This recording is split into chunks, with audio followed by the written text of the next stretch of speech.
Wow, একদম ধোঁয়া উঠতেছে বন্ধুরা। এই মাছের তরকারি দিয়ে আজকে এক থাল ভাত পেট ভরে খাওয়া যাবে।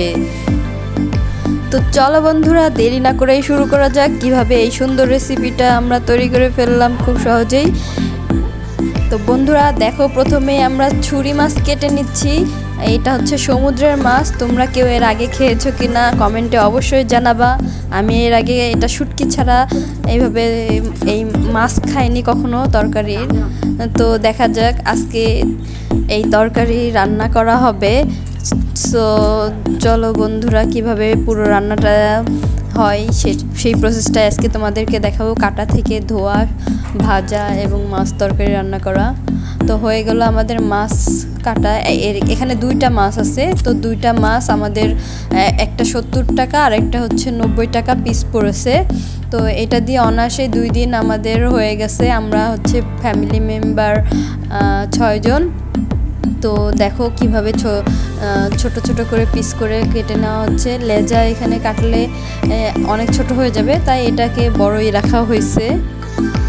তো এই মাছটা হচ্ছে অনেক দূর থেকে আনা হয়েছে, এলাকায় বিক্রি করতে আসছে। তো এরা সাধারণত এসব মাছ বরফ দিয়ে বিক্রি করতে আসে, এই জন্য মাছটার নাড়ি ভুড়ি কিছু ফেলা লাগে নাই।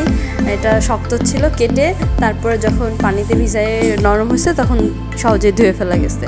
তো দেখো এখন আমরা হলুদ মরিচ মাখায় নিচ্ছি মাছটাতে। হলুদ, লবণ, মরিচ 2 চামচ করে দিলেই হয়। দিয়ে এটাকে ভালো করে মিক্স করে নিয়ে এখন এটাকে ভাজার পালা। তো কড়াইটা দিয়ে দিলাম চুলার উপরে। এখন তেল গরম হতে দিয়ে দিচ্ছি। এরপরে পেঁয়াজ মরিচগুলো দিয়ে লাল করে ভেজে এর মধ্যে আলু দিয়ে একবারে এটাকে কষায় নিতে হবে সুন্দর করে। আমি এখানে আলু দিয়ে পেঁয়াজ মরিচ কষায় নেওয়ার ভিডিওটা দিলাম। বন্ধুরা দেখো কত সুন্দর আসছে কালারটা, একদম ওয়াও। তো ভালো করে কষায় নেওয়া হয়ে গেলে যখন হচ্ছে পোড়া লাগা লাগা ভাব হবে, তখন এটার মধ্যে পরিমাণ মতো পানি দিয়ে কিছুক্ষণ জাল হতে দিতে হবে।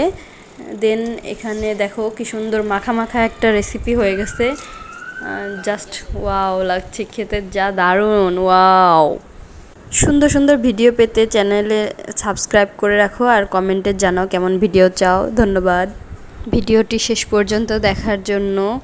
আর আমার জন্য সবাই দোয়া রেখো যাতে আরও ভালো ভিডিও নিয়ে আসতে পারি সামনে।